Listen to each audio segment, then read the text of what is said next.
Hello বন্ধুরা, কী খবর তোমাদের? আজকে আমি তোমাদেরকে একটা বস্তু দেখাবো যে থেকে আমরা প্রফেশনাল ড্যাশবোর্ডটা অন অ্যান্ড অফ করি। ঠিক আছে, দেখে নাও এই যে কোন জায়গা থেকে অন অ্যান্ড অফ করা হয়। ঠিক আছে, আর অন যদি না হয়, ঠিক আছে, আর কোন জায়গা থেকে তোমরা কী কী করলে বস্তুটা অন করতে পারো তোমাদেরকে একটু দেখাচ্ছি।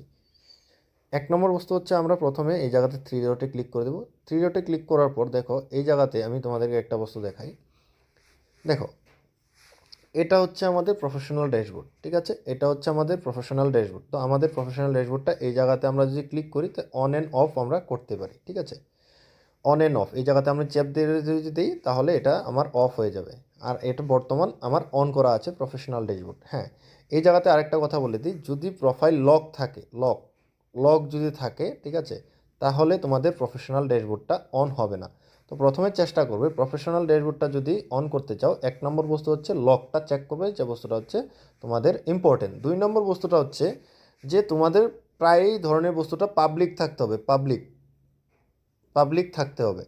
তো এই দুটা বস্তু, যে তোমাদের যে ধরনের বস্তুগুলো, তোমাদের কন্টেন্ট যেগুলো আপলোড করছো বা যে কন্টেন্টগুলো তোমরা আপলোড করো সেগুলো বস্তু তোমাদের পাবলিক থাকা দরকার। তাই তোমরা এই বস্তুটা গিয়ে তোমাদের প্রথমে চেক করতে হবে সে বস্তুটা পাবলিক আছে কি না। ঠিক আছে, তো প্রথমে এই বস্তুগুলো প্রথমে তোমরা চেক করে নেবে। এখন তোমাদেরকে আমি দেখাই যে কোন জায়গা থেকে এই বস্তুগুলো তোমরা দেখতে পারবে।